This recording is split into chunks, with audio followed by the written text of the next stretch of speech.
श्री शुकदेव जी परीक्षित से कहते हैं, प्रिय परीक्षित, इस श्रीमद् भागवत महापुराण में बार बार और सर्वत्र विश्वात्मा भगवान श्रीहरि का ही संकीर्तन हुआ है। ब्रह्मा और रुद्र भी श्रीहरि से पृथक नहीं हैं, उन्हीं की प्रसाद लीला और क्रोध लीला की अभिव्यक्ति हैं।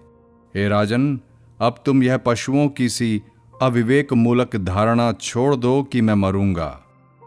जैसे शरीर पहले नहीं था और अब पैदा हुआ और फिर नष्ट हो जाएगा, वैसे ही तुम भी पहले नहीं थे। तुम्हारा जन्म हुआ, तुम मर जाओगे, ऐसी बात नहीं है। जैसे बीज से अंकुर और अंकुर से बीज की उत्पत्ति होती है, वैसे ही एक देह से दूसरे देह की और दूसरे देह से तीसरे की उत्पत्ति होती है। किंतु तुम न तो किसी से उत्पन्न हुए हो और न तो आगे पुत्र पौत्रादिकों के शरीर के रूप में उत्पन्न होगे। जैसे आग लकड़ी से सर्वथा अलग रहती है, लकड़ी की उत्पत्ति और विनाश से सर्वथा परे, वैसे ही तुम भी शरीर आदि से सर्वथा अलग हो। स्वप्नावस्था में ऐसा मालूम होता है कि मेरा सिर कट गया है और मैं मर गया हूं, मुझे लोग शमशान में जला रहे हैं, परंतु ये सब शरीर की ही अवस्थाएं दिखती हैं, आत्मा की नहीं। देखने वाला तो उन अवस्थाओं से सर्वथा परे, जन्म और मृत्यु से रहित शुद्ध बुद्ध परम तत्व स्वरूप है। जैसे घड़ा फूट जाने पर आकाश पहले की ही भांति अखंड रहता है, परंतु घट आकाशता की निवृत्ति हो जाने से लोगों को ऐसा प्रतीत होता है कि वह महाकाश में मिल गया है। वास्तव में तो वह मिला हुआ था ही। वैसे ही देहपात हो जाने पर ऐसा मालूम पड़ता है मानो जीव ब्रह्म हो गया। वास्तव में तो वह ब्रह्म था ही, उसकी अब्रह्मता तो प्रतीति मात्र थी। मन ही आत्मा के लिए शरीर और कर्मों की कल्पना कर लेता है और उस मन की सृष्टि करती है माया, अविद्या। वास्तव में माया ही जीव के संसार चक्र में पड़ने का कारण है। जब तक तेल रखने का पात्र, बत्ती और आग का संयोग रहता है, तभी तक दीपक में दीपकपना है। वैसे ही उनके ही समान जब तक आत्मा का कर्म, मन, शरीर और इनमें रहने वाले चैतन्याध्यास के साथ संबंध रहता है, तभी तक उसे जन्म मृत्यु के चक्र संसार में भटकना पड़ता है और रजोगुण, सत्वगुण तथा तमोगुण की वृत्तियों से उसे उत्पन्न, स्थित एवं विनष्ट होना पड़ता है। परंतु जैसे दीपक के बुझ जाने से तत्वरूप तेज का विनाश नहीं होता, वैसे ही संसार का नाश होने पर भी स्वयं प्रकाश आत्मा का नाश नहीं होता, क्योंकि वह कार्य और कारण, व्यक्त और अव्यक्त सबसे परे है। वह आकाश के समान सबका आधार है, नित्य और निश्चल है, वह अनंत है। सचमुच आत्मा की उपमा आत्मा ही है। हे राजन, तुम अपनी विशुद्ध एवं विवेकवती बुद्धि को परमात्मा के चिंतन से भरपूर कर लो और स्वयं ही अपने अंतर में स्थित परमात्मा का साक्षात्कार करो।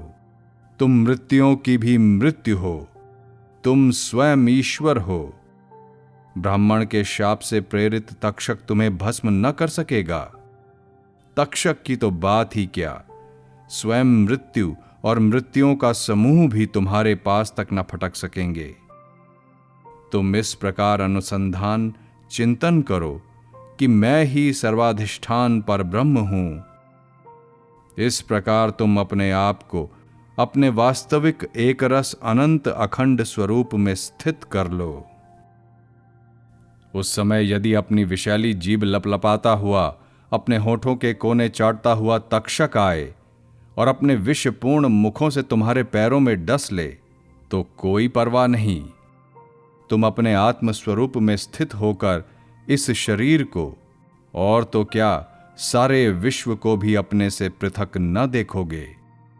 आत्मस्वरूप पुत्र परीक्षित, तुमने विश्वात्मा भगवान की लीला के संबंध में जो प्रश्न किया था उसका उत्तर मैंने दे दिया।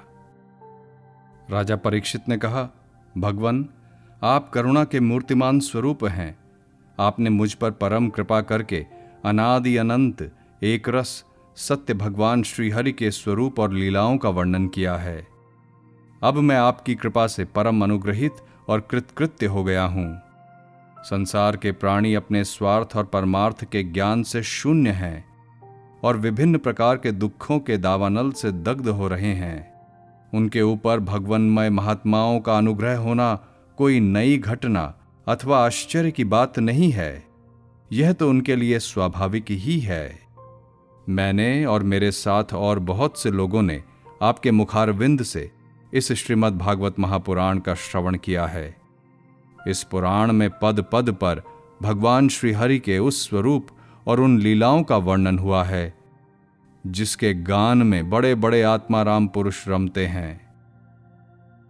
भगवान, आपने मुझे अभय पद का, ब्रह्म और आत्मा की एकता का साक्षात्कार करा दिया है। अब मैं परम शांति स्वरूप ब्रह्म में स्थित हूं। अब मुझे तक्षक आदि किसी भी मृत्यु निमित्त से अथवा दल के दल मृत्युओं से भी भय नहीं है। मैं अभय हो गया हूं। विप्रवर, अब आप मुझे आज्ञा दीजिए कि मैं अपनी वाणी बंद कर लूं, मौन हो जाऊं और साथ ही कामनाओं के संस्कार से भी रहित चित्त को इंद्रियातीत परमात्मा के स्वरूप में विलीन करके अपने प्राणों का त्याग कर दूं।